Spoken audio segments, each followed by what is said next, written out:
सभी लोगों को जय मसीह की। प्रभु आप सभी को बहुत आशीष दे और विश्वास में आगे बढ़ाए।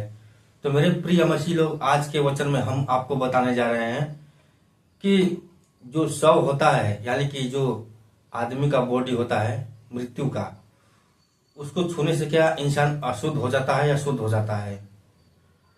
तो इस बात को जानने के लिए इस वीडियो को आप पूरा एंड तक देखिएगा, क्योंकि हम आपको पूरी बात बताने वाले हैं कि आप अगर इंसान के पास, जो मरा हुआ इंसान के पास आप जाते हो, तो क्या आप अशुद्ध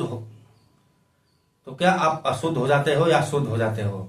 तो इसके बारे में हम आपको पूरी बात बताने वाले हैं। ये वचन पवित्र बाइबल में ही लिखा हुआ है।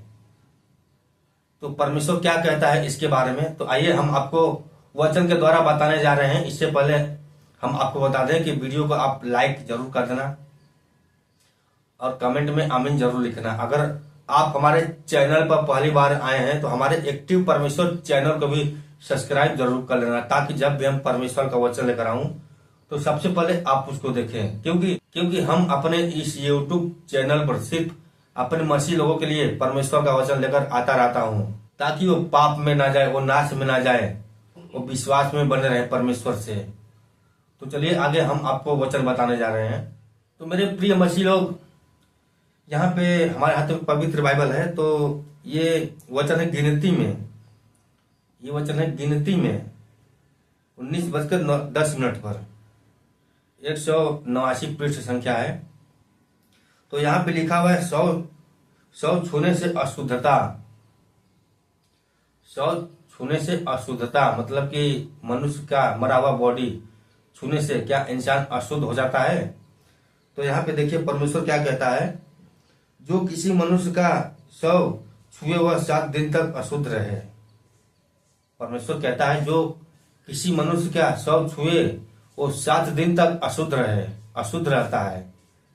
ऐसा मनुष्य तीसरे दिन उस जल से पाप छुड़ाकर अपने को पावन करे और 7वें दिन शुद्ध ठहरे। समझ में आया? यहाँ पे ये वचन क्या बोल रहा है, ऐसा मनुष्य तीसरे दिन जल से पाप छुड़ाकर अपने को पावन करे। पावन मतलब अपने को पवित्र करे, तीसरे दिन अपने ऊपर जल छिड़क कर, और 7वें दिन शुद्ध ठहरे। 7वें दिन वो मनुष्य शुद्ध हो जाएगा। परंतु यदि वह तीसरे दिन अपने आप को पाप छुड़ाकर पावन न करे तो 7वें दिन शुद्ध तक न ठहरेगा। परंतु यदि वह तीसरे दिन तक मनुष्य अपने आप को पाप छुड़ाकर पावन न करे तो 7वें दिन शुद्ध न ठहरेगा। 7वें दिन तक वो शुद्ध नहीं हो पाएगा। अगर अपने आप को तीसरे दिन तक पानी छिड़क कर पवित्र नहीं करेगा तब वो अशुद्ध ही रहेगा वो मनुष्य। जो कोई किसी मनुष्य का शव छूकर पाप छुड़ाकर अपने को पावन न करे वह यहोवा के निवास स्थान का अशुद्ध करने वाला ठहरेगा। यहाँ पे लिखा हुआ है वचन में, जो कोई किसी मनुष्य का शव छूकर पाप छुड़ाकर अपने को पावन न करे। जो कोई मनुष्य शव छूकर अपने आप को पावन या पवित्र ना करे वह यहोवा के निवास स्थान का अशुद्ध करने वाला ठहरेगा। यहोवा के स्थान पे जो जाएगा वह अशुद्ध ही ठहरेगा, वो शुद्ध नहीं रहेगा, वो पवित्र नहीं रहेगा। परमेश्वर कहता है, और वह प्राणी इजराइल में से नष्ट किया जाए। अशुद्धता से छुड़ाने वाला जल उस पर न छिड़का गया, इस कारण वह अशुद्ध ठहरेगा। अशुद्धता से छुड़ाने वाला जल उस पर न छिड़का गया, इस कारण वह अशुद्ध ही ठहरेगा। परमेश्वर का कहना है उसकी अशुद्धता उसमें बनी रहेगी। उसके अंदर, उस मनुष्य के अंदर अशुद्धता बनी ही रहेगी। वो पवित्र नहीं रहेगा, वो अशुद्ध ही रहेगा जब तक अपने आप पर वो शुद्ध का जल नहीं छिड़काव करेगा तब तक।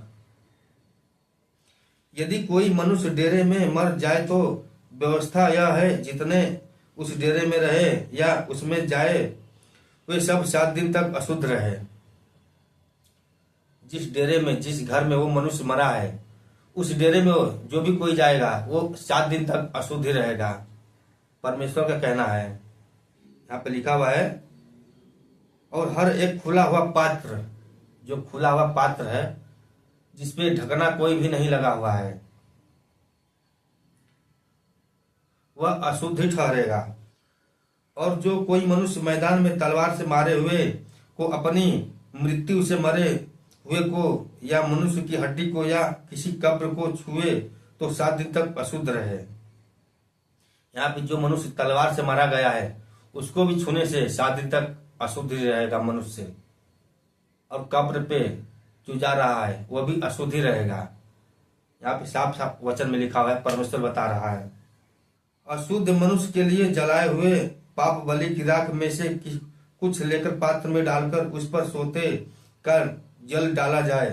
तब कोई शुद्ध मनुष्य जूफा लेकर उस पर जल में डुबाकर जल को उस डेरे पर और जितने पात्र और मनुष्य में हो उन पर छिड़के और हड्डी के या मारे हुए के या अपनी मृत्यु से मरे हुए के या कब्र के छूने वाले पर छिड़क दे।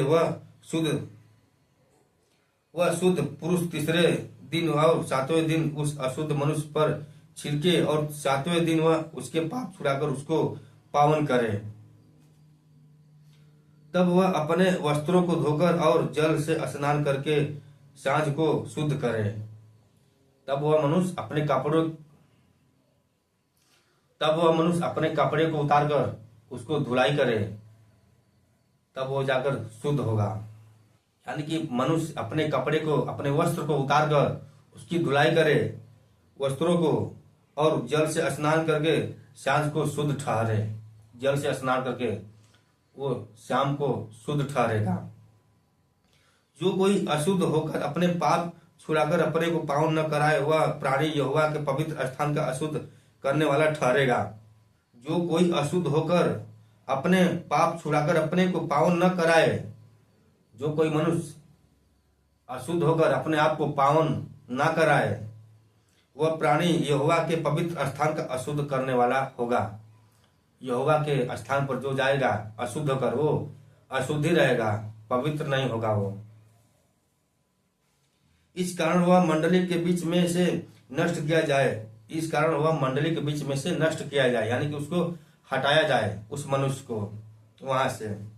अशुद्धता से छुड़ाने वाला जल उस पर न छिड़का गया, इस कारण वह अशुद्ध ठहरेगा और यह उनके लिए सदा की विधि ठहरे। जो अशुद्धता से छुड़ाने वाला जल छिड़के वह अपने वस्त्रों को धोए, और जिस जन से अशुद्धता से छुड़ाने वाला जल छू जाए वह भी सांझ तक अशुद्ध रहेगा। और जो कुछ मनुष्य अशुद्ध मनुष्य छुए वह भी अशुद्ध ठहरे, और जो मनुष्य वह अशुद्ध मनुष्य छुए, जो कोई मनुष्य उस मनुष्य को छुए जो अशुद्ध है वह भी अशुद्ध हो जाएगा। और जो प्राणी उस वस्तु को छुए वह भी सांझ तक अशुद्ध रहे। जो कोई प्राणी सांझ तक छुए वो भी अशुद्ध ही रहेगा। तो परमेश्वर का कहना है कि जो भी शव को छुएगा वो अशुद्ध रहेगा। यानी कि शव को छूने के बाद आपको स्नान करना है, अपने आप को पवित्र करना है, तब यहोवा के पास आपको जाना है। तो यही था आज का वचन जो कि मैंने आपको इस वीडियो में बताया। तो कैसा लगा ये परमेश्वर का वचन? अगर अच्छा लगा हो तो वीडियो को लाइक जरूर कर देना और कमेंट में आमीन को जरूर लिखना। चलिए मिलते हैं फिर अगले दिन कोई परमेश्वर का नया वचन लेकर, तब तक के लिए सभी को जय मसीह की।